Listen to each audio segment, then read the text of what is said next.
Today on the Topping Show, the number of illegal border crossings dropped dramatically under the Trump Vance presidency. Democrats put out a Super Smash skit parody on social media, but it flops epically. A Wisconsin judge allows a child abuser out of jail 58 years early. Ford Mustang sales continue to drop. Tesla sales also dropped 76% in Germany. And GM finally fixes the dent issue with the Chevy Colorado. All of that and much more on the Topping Show.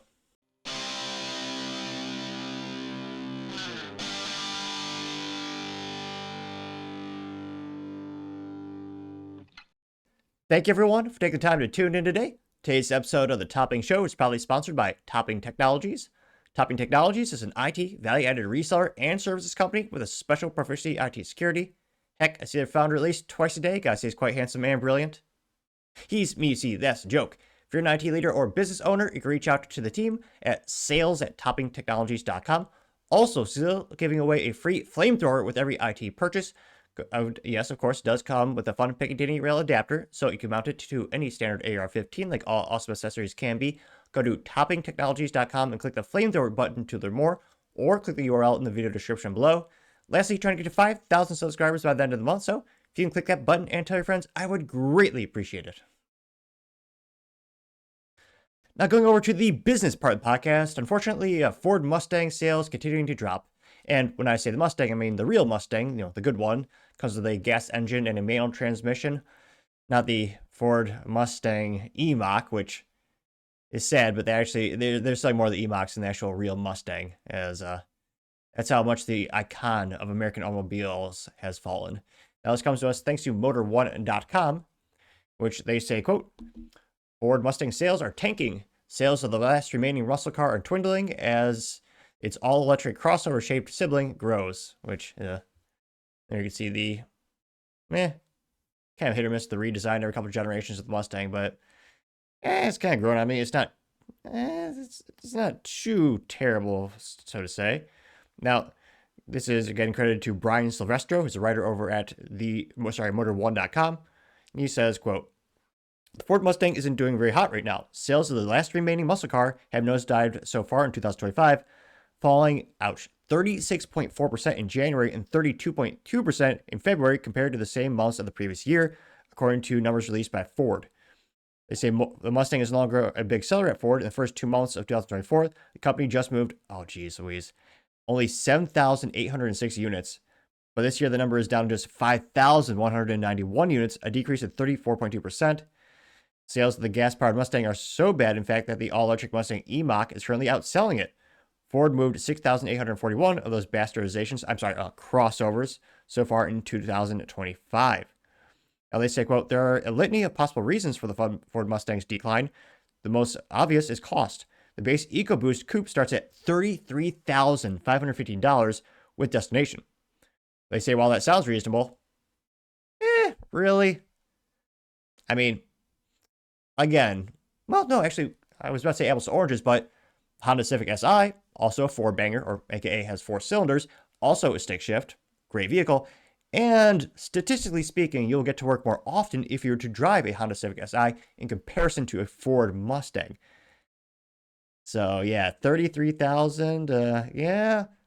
I love my little green Honda Civic Si, only comes with a stick shift, like all awesome vehicles actually do. But yeah, so the Ford EcoBoost, again, that's a smaller engine. The entry-level one starts at $33,515. They say, while that sounds reasonable, most people can no longer justify owning a second vehicle as wages haven't kept up with inflation, and to have a 2-door rear-wheel coupe as your only car isn't feasible for average American. I was about to say Boulder Dash, but that's kind of British. I'll say bullshit. If you really love the car, you'll find a way to make it work. There are technically back seats in a Mustang. I know a couple people, I know I'm an outlier in terms of my age demographic, not having a family by now, but in terms of the average American who does have, family and kids, I do know a couple parents who do have a Ford Mustang and they have the baby seat in the back seat. It can be done if you really want to. Is it less convenient? Yeah, obviously. But at what cost to feeling dead inside is it to go with the Mustang E-Mach versus a real Mustang? I mean, how could you even compare? I mean, I'll never get rid of my coupe. I love my little Honda Civic Si. Now they say, quote, now here, we'll put the nice Mustang on the screen, I'm sorry. I should put a visual disclaimer warning. For a second, you can see the Ford Mustang E-Mach with Is tricked out body panels or slightly upgraded package there with. Oh, I'm sorry. There's too many pictures of them. I'll scroll down. I'm scrolling down. Don't worry. Okay, there we go. There's a nice furred Mustang Cobra, which looks pretty darn good. They knocked it out of the park, performance and aesthetics wise. Now they say, quote, things get tougher if you want the V8, which I would argue most people would want that. The cheapest 8-cylinder trim, the GT Coupe, starts at $47,055 before extortion. I mean, sales tax registration fees. They say at that price, a Mustang has to fight with competition from the Nissan Z, the Toyota Supra, and the BMW Z4, which, I mean, the Nissan Z, let's be honest, that's not really competition. No one's buying a Nissan Z versus a Mustang. It's two very different buyers, two very different markets. I mean, the Nissan Z is cool if you didn't have a $30,000, $40,000 dealer markup. And I've seen one in the real world that wasn't at a dealership. I mean, the Nissan Z is unique in the fact that it's the only twin-turbo V6 with a stick shift on the market these days, which is kind of sad as well.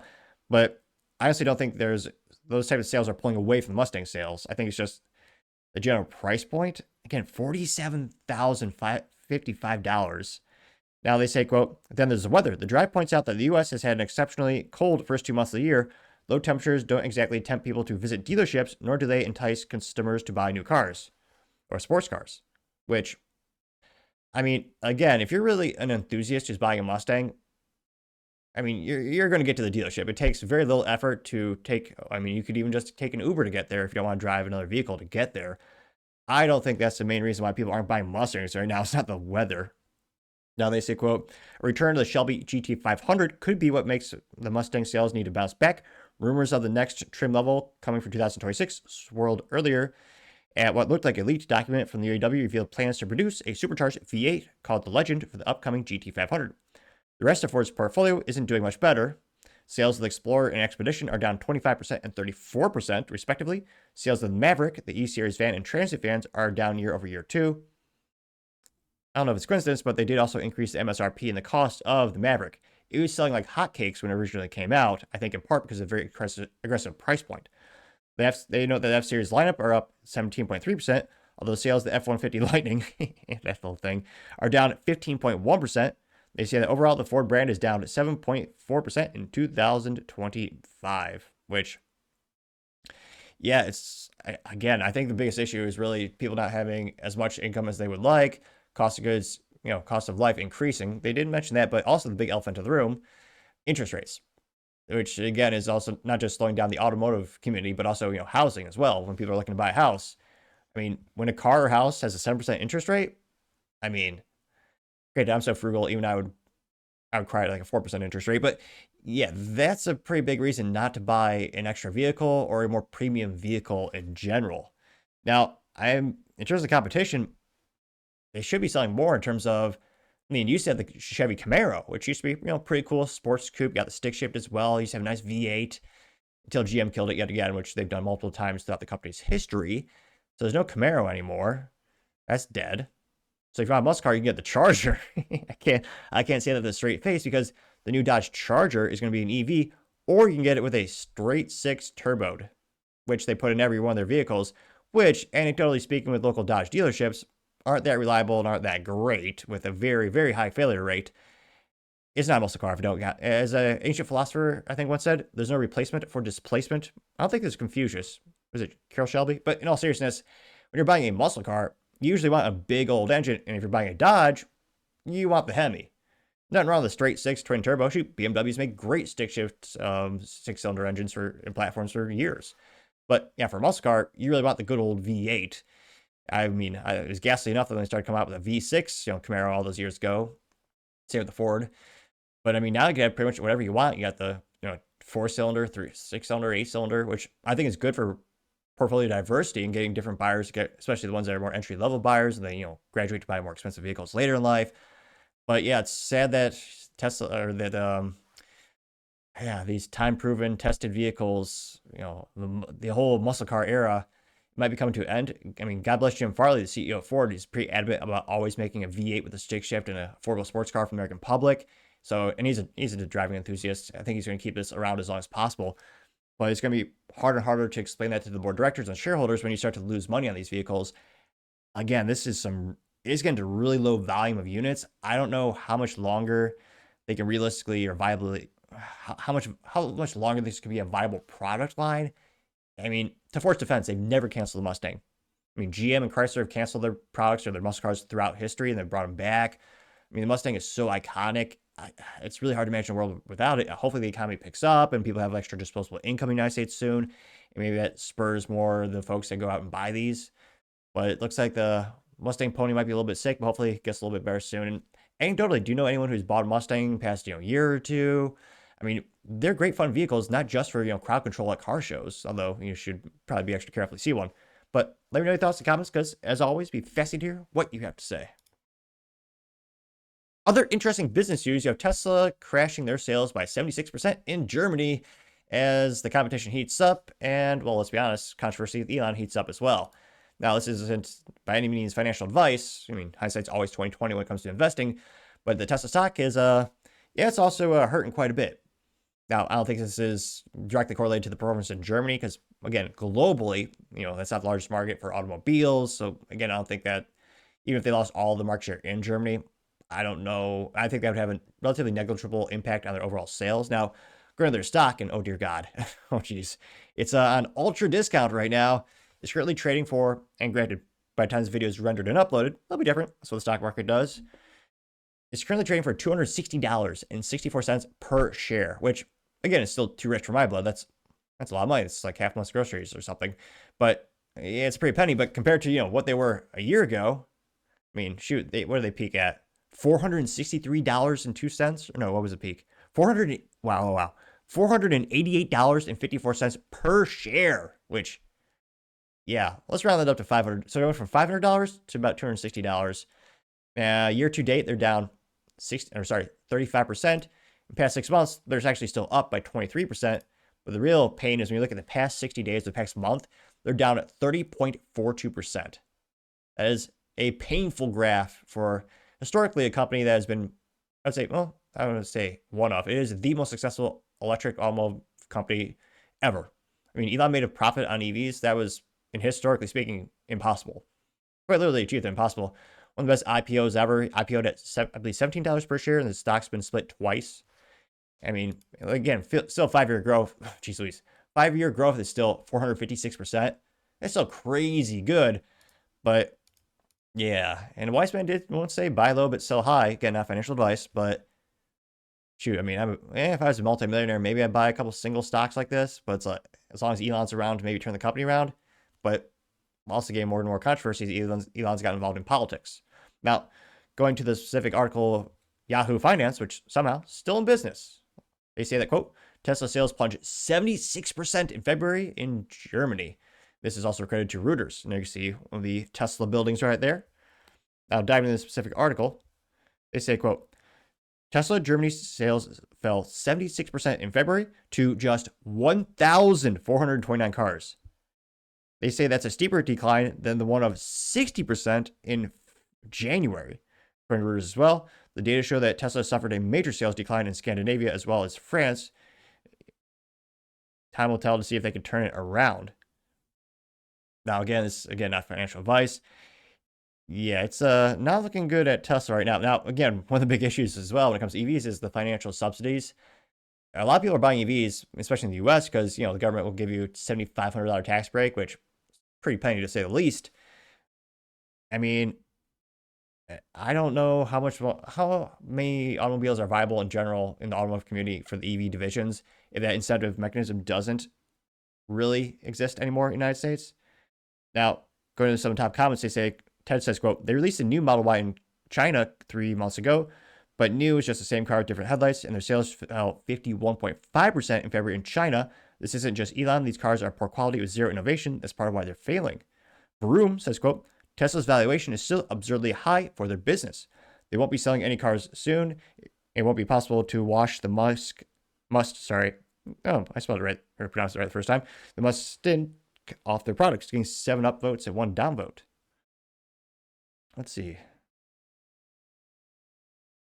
Yeah, most of the comments are just saying how the company is overvalued, which for an automobile company, I think many you'd probably argue it is, but again, the big thing about Tesla is a lot of people argue it's a tech company, and not only, manufacturing tech stuff, but they also have all the power changing stations, and they have all the data that they're collecting for the analytics for all the automobiles. And a lot of people argue it's an upside where eventually, before I die, maybe someday they'll have the robo-taxi out, in theory.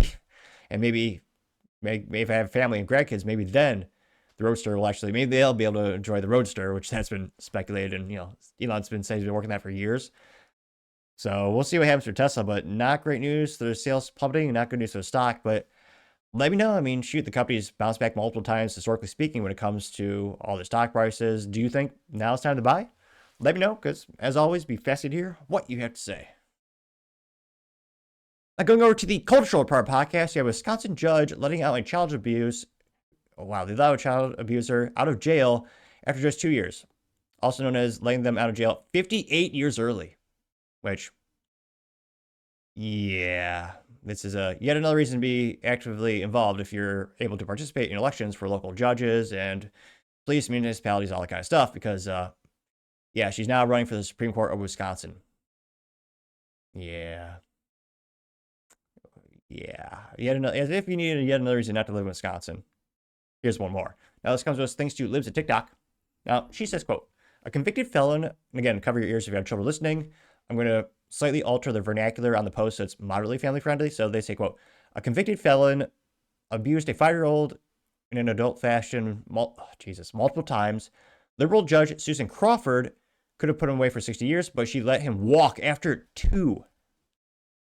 She's running for Supreme Court in Wisconsin. Wisconsin voters, you must vote against her, which, yeah, if you have a modicum of intelligence or morality, I would say, yeah, vote against her as so disgustingly evil.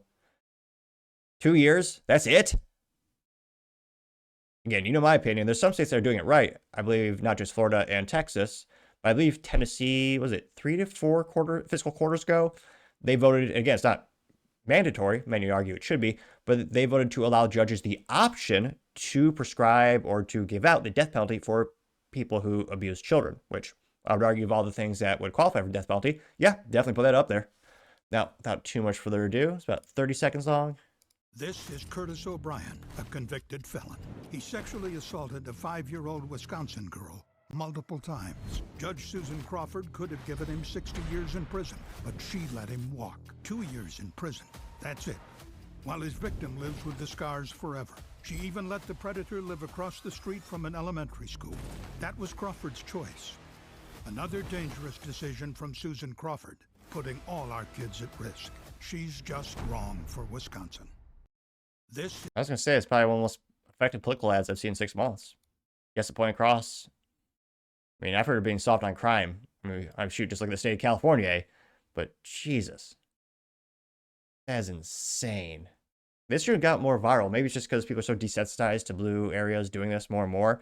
It only got 310,000 views as well as 27,000 likes. One of the first comments is, well, I'm a little biased. This comment comes from someone who is especially handsome and brilliant. Me, the topping show, in which I say, quote, we need more judges like this. We need more judges handing out death penalty for child abusers. Getting 1 like.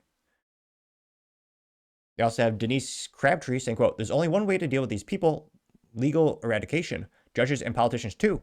There's a old-timey picture of I forget what you call it, the old, I know it's called a noose in terms of the rope, but the old platform they used to use, like in medieval times. Well, not the actual, not the kids' place for entertainment. That'd be a little too dark for that. But in actual medieval times, you'd have, you pull the lever and someone drops down from the platform. And this picture says, quote, there's a reason that we did things the way we did things used to save the children. Got 20 likes. Someone, especially handsome, responded, me, in which I say, quote, the wise Ted Nugent once said, I don't like repeat offenders, I like dead offenders. I got 2 likes. Paul Zupa says, quote, liberal judges belong in jail. They're worse than the criminals, getting 167 likes. Scorch says, do not vote for her in Wisconsin. There's a little picture of George Soros being an octopus and all the tentacles on where he puts his money and what he does, getting 65 likes. You also have Riken Menace saying, quote, imagine a scenario where judge actually meant protecting the innocent and the 5-year-old's safety actually mattered more than the comfort of a convicted predator.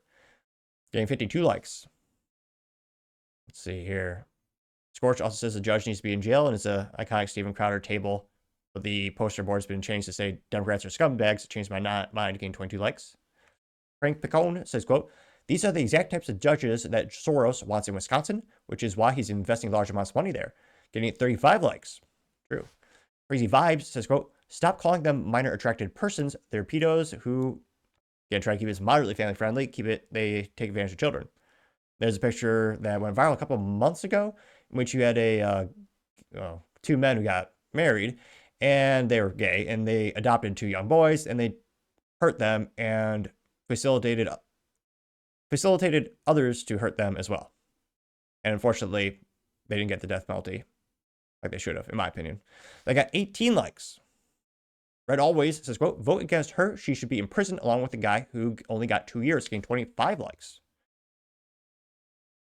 And again, I can't imagine someone trying to stick up for that human scum who hurt that kid. And yet we have judges and leftists who that's what they do. Now, I do think culturally speaking, in the United States, they are a minority, but they do vote. And again, every vote matters. If you're in Wisconsin, for the love of God, get out and vote against this witch. Because, yeah, I can't imagine a world in which she gets on the Wisconsin Supreme Court. I mean, we've seen states like California and, all those states that tolerate these, what they call, minor attracted persons, which I think pieces of crap or human scum is a more appropriate and accurate vernacular to use for those folks.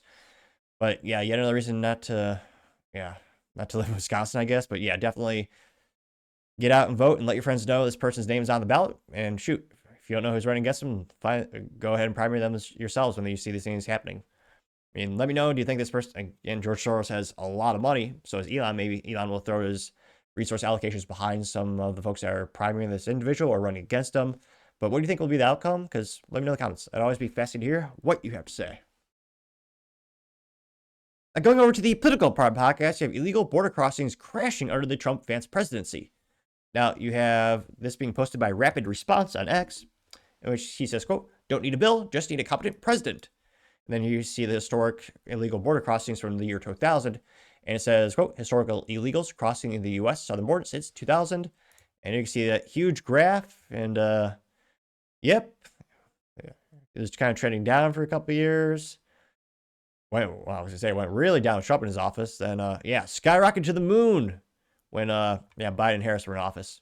Now it's plummeted down now it's plummeting down to, an all-time low at 8,450, which again should be zero, obviously, but that is statistically speaking, a ridiculously great improvement. And this pretty valid got 20 million views, actually 20.5 million views, and 12,000 likes. All the first comments comes from Paul Zupa saying, quote, when there's a will, there's a way. There's a secure border, getting 56 likes. Yeah, Brian Kennedy saying, quote, the left are clowns. And they have a picture of Biden. It says Biden 2021. I just reversed. I guess I could try his accent. Come on, man. I just reversed all of Trump's border policies. Then you have Biden 2024. Republicans need to help me secure the border. Yeah, got 38 likes. Yeah, I'll never forget when Biden and Harris said, oh, yeah, we have a border bill.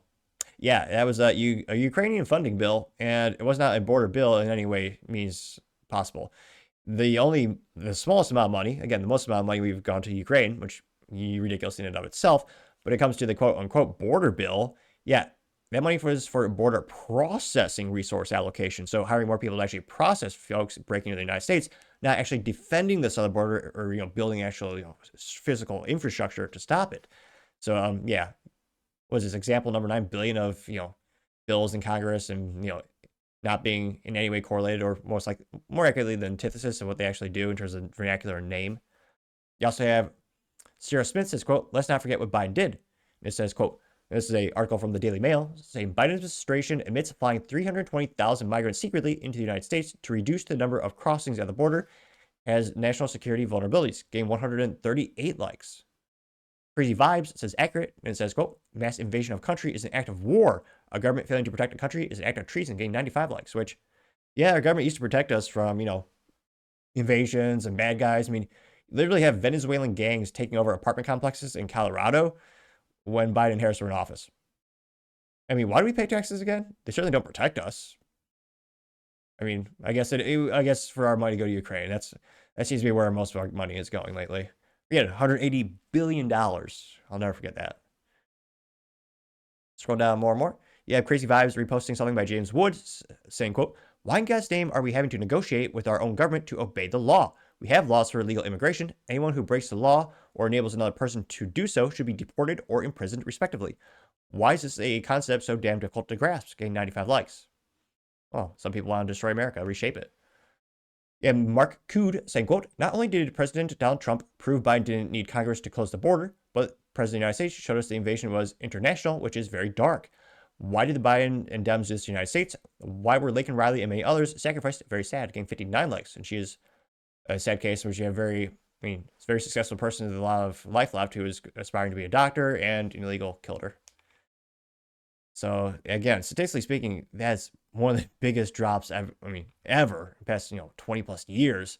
Now, again, we'll see how close Trump could actually get to zero.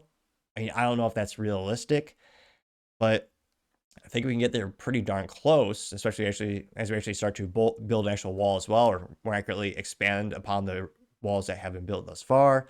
But let me know in the comments your thoughts, because as always, be fascinated to hear what you have to say. Other interesting political news, you have Democrats putting out a Super Smash Brothers skit, and it flops on social media. As in true leftist fashion, they only brag about their identities and not any of their accomplishments, which some might argue they have no accomplishments at all, which is why they have to do that. Now, this comes to us thanks to End Wokeness, in which he says, quote, our side will be in power forever if this is our opposition. That being said, there are millions of Americans, quite literally, they voted for Kamala, that they will vote just based on identity, not accomplishments. We've seen that time and time again. Thankfully, I think those folks are in the minority. Now, this is, as youth might say, ultra cringe. Now, first, I'll read the text on the screen. And if you're not watching on the Rumble or the YouTube, you will miss out on these. I was about to say their rudimentary attempt to dance. But I'll be honest, I don't have much ground to stand on. I dance pretty much like Elaine from the Seinfeld. It's not a pretty sight. That's why I don't do it very often. It's been years. For a reason. Now, this first gal is Sundi Jessica Wu. And her accomplishments, well, not really. Her bullet points are Bento Box Queen, which I'm not sure eating is an accolade, or maybe she's a chef in her free time. She's also Mommy of the Century, which is extremely narcissistic, and obviously she's not. And she brags about being sleep deprived, which, people who work hard will just have coffee and keep working. That's what we do. I don't know if that's like an accomplishment, but let's watch her dance.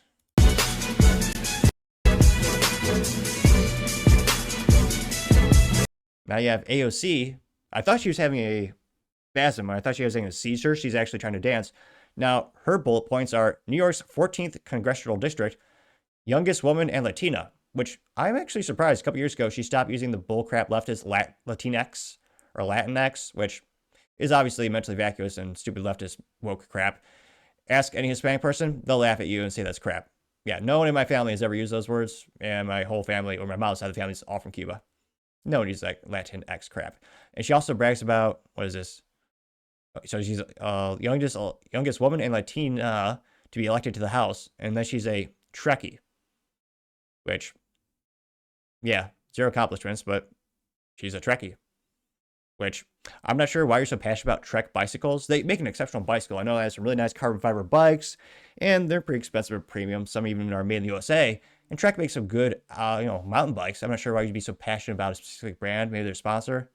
I'm kidding. I know that's a Star Wars metaphor. I'm kidding. I know it's sci-fi stuff. Now you have Representative Lauren Underwood, which is a ridiculous name, almost as ridiculous as a name like Topping. Oh, wait. But nevertheless, she is, quote, the youngest black woman elected to Congress, co-founded the Black Maternal Office, and hates balloons. This is very inspiring. You should vote for her. You should vote for her because she hates balloons. I'm actually fascinated, though. I'm actually shocked she has American flags behind her. That's something you don't see very often with leftists and Democrats these days. Now you have...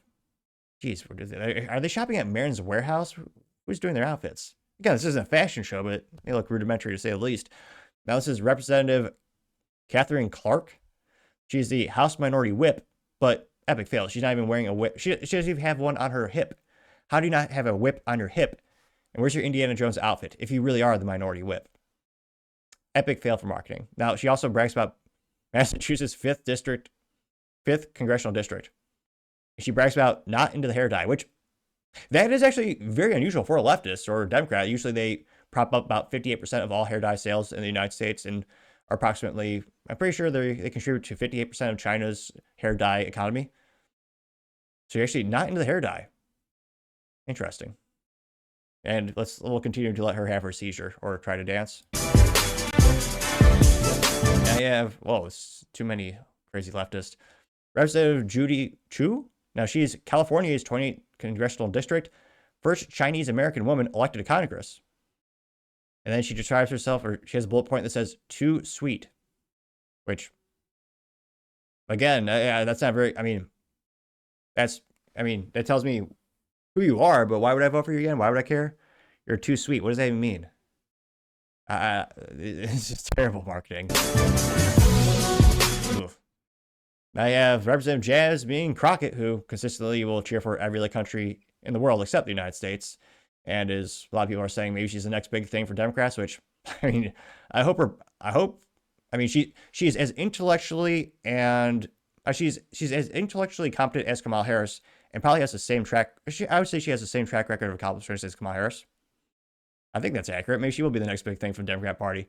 Now she's, unfortunately, Texas's 60th Congressional District, claims to be a public defender and attorney, and she's not a morning person, which, again, they're supposed to be Super Smash Bros. Characters. Why would you choose any of these losers? They have no accomplishments. They're not strong or intelligent. She's not a morning person, which, have a coffee, or if you want to spend money, buy a Red Bull, I suppose. Not a morning person. Not a competent person is perhaps a more accurate assessment of her. Yeah. It's almost done though, folks. Now you have Representative Susie Lee. She's Nevada's 3rd Congressional District, president of Communities in Schools of Nevada, and she brags about having 2 sprained fingers. I don't need to do it. This is a family show, lady. I'm not asking what you're doing in your free time. 2 sprained fingers. You really play that much finger pool? Back in my day, we called it carom. It's a great board game. Flick it. It's like pool, but, a little tabletop. You got little circular pieces. What were you thinking? Keep your mind out of the gutter. 3 seconds left, though. Come on, man. Choose your character. That was it. That was their attempt to go viral. And they did go viral, to their credit. But again, it doesn't... What was it? Oh, yeah, this goes back to Suhee Jessica Wu, who's the bento box queen. And sleep deprived. So they're all lazy, sleep deprived, and not morning people. I guess that's an accurate assessment of leftists. I'm not sure if why do you choose them in a fight? Well, why do you want to play their character? And again, they didn't name a single accomplishment. And they've been in government for years. So I would argue they have at least one accomplishment. Again, I don't like AOC, but at least she did introduce a bill with Matt Gaetz that would ban insider trading of the spouses of folks in politics, which I do agree with. If I were her, I would put that bullet point there. But no, she of course did not do that. What was AOC's? They were so useless. I already forgot. What was it? She's a Trekkie, which not an accomplishment and really not relevant to politics. They're a Trekkie. Again, it's great. It's a great healthy activity to go out to the world and go hiking. Trekking is a great thing to do.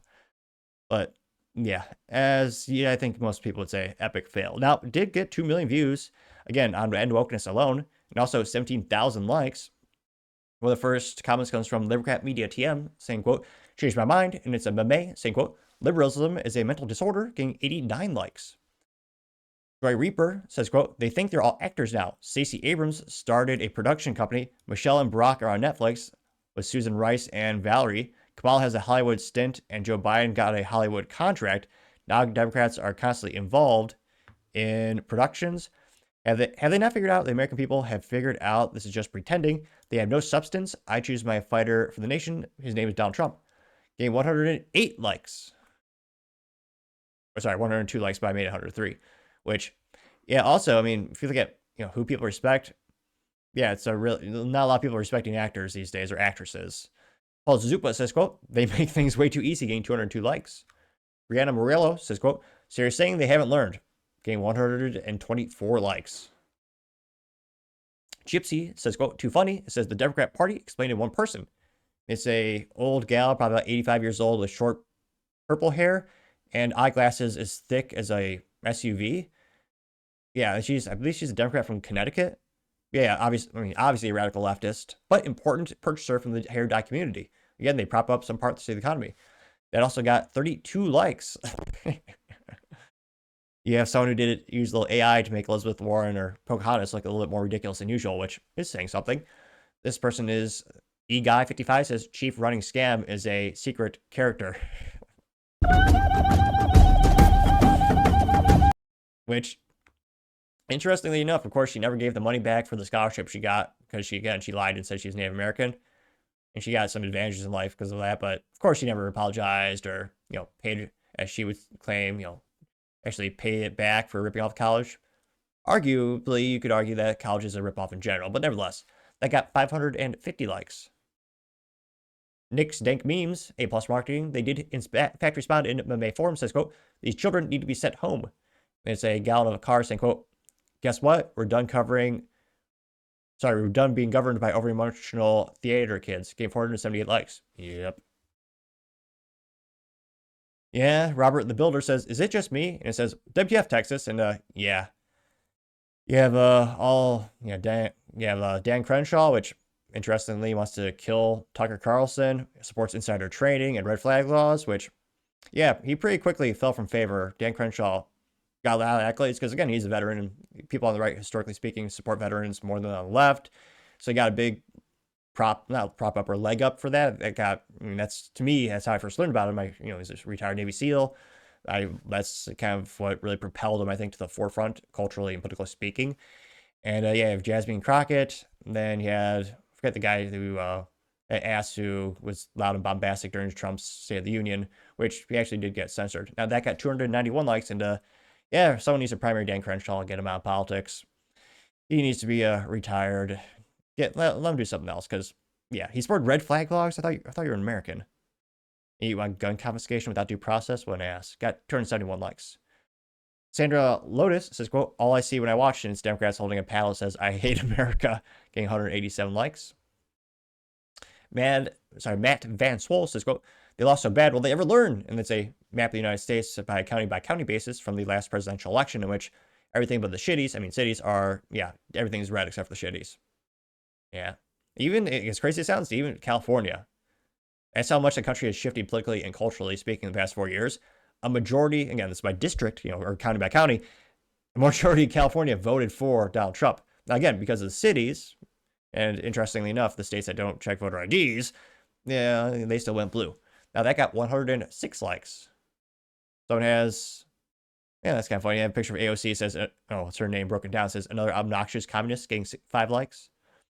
Akish Shawarma says, quote, the Democrat Party no longer respects the American people.